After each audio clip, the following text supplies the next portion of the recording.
Hey everybody, as usually I say, really glad that you are sitting in a circle today and you're in that small group. Really believe discipleship takes place in small groups, and so yeah, thanks for being here. Hope you really enjoyed the new series, the beginning of the new series that started, and now the second message. Very excited about this particular series we're calling GeneroUS. Yeah, you're right. It is intentional, not only the message, but also the timing of the message, the series.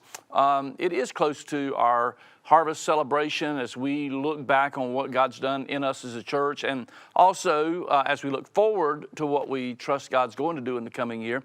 And it's also just around the corner to Thanksgiving, and a time when we remember and are thankful for the blessings of God in our life.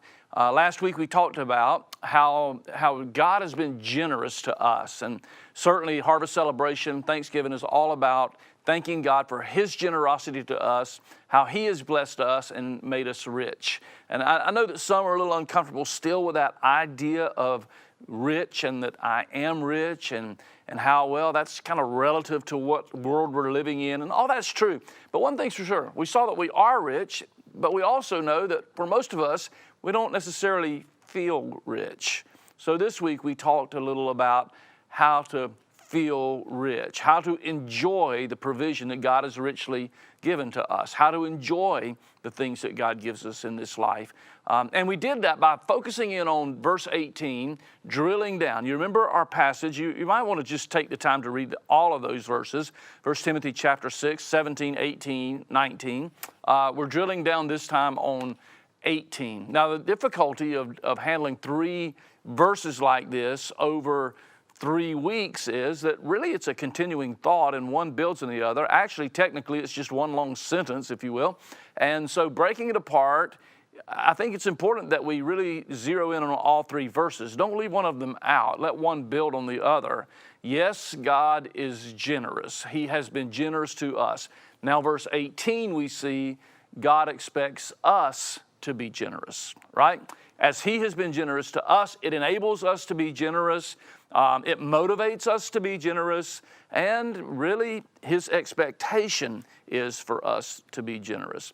I hope you'll take time tonight to not only read those verses carefully, but then come to verse 18, drill down and spend some time on the three imperatives that Paul gives to Timothy.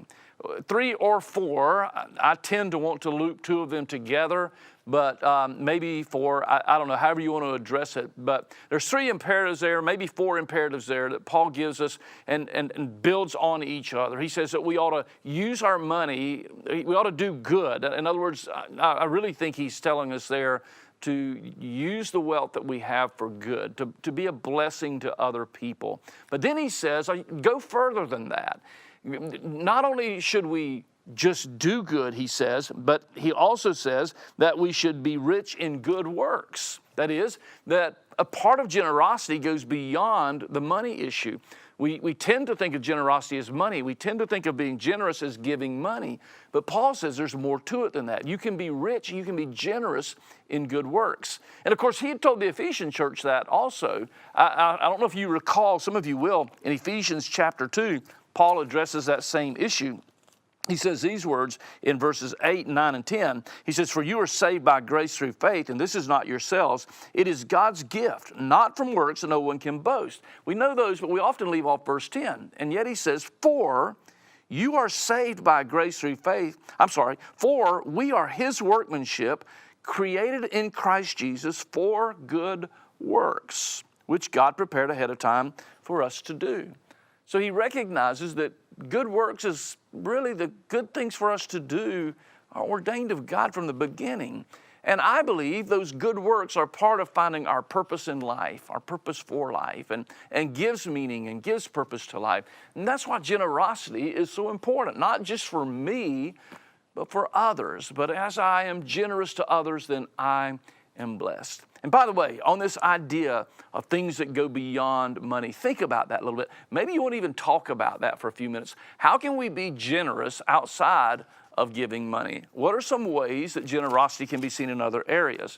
Well, let me show you one that just came to me this week as I was kind of thinking on this on my own and trying to just meditate on generosity because, I don't know if you realize it or not, but we who communicate these things, it's not just something that we're trying to grab and teach to somebody. These are things we're trying to wrestle with in our own lives and trying to improve on. And I want to improve in generosity. I want to grow stronger in generosity. I want to be more generous this year than I was last year. I want to give more. I want to give more money. I want to give more time. I want to give more talent. I want to give more resources, whatever it is. And so in thinking that through, I ran across Ephesians 4, and it reminded me of another way to be generous. And maybe this is just something more that we could talk about this week. Look at verse 32. He says, be kind and compassionate to one another, forgiving one another just as God also forgave you in Christ.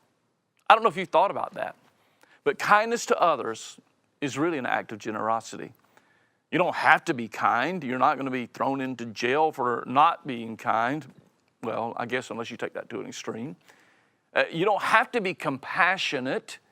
Certainly you can live your life without compassion. You don't have to have compassion on those who are less fortunate than you. Forgiveness, you don't have to forgive.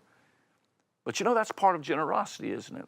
Paul says that we in this new life, by the way, chapter 4 is Paul's dealing with this new life in Christ. And as he talks about this new life in Christ, he brings it to conclusion by saying, you know what?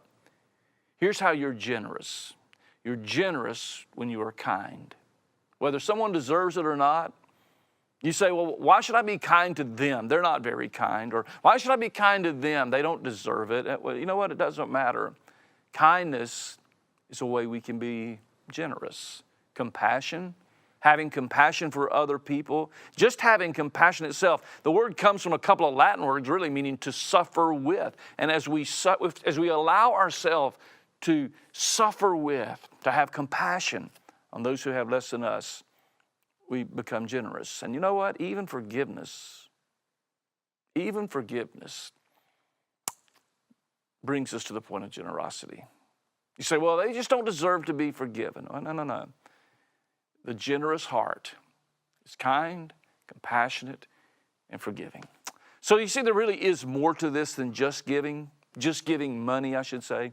So now when the video's over, stop for a minute, talk about it, talk about these other areas of generosity, and come up with a plan. Decide, how can you work toward greater generosity in the coming year? After all, God was generous to us. God is generous to us, and He expects us to be generous as well.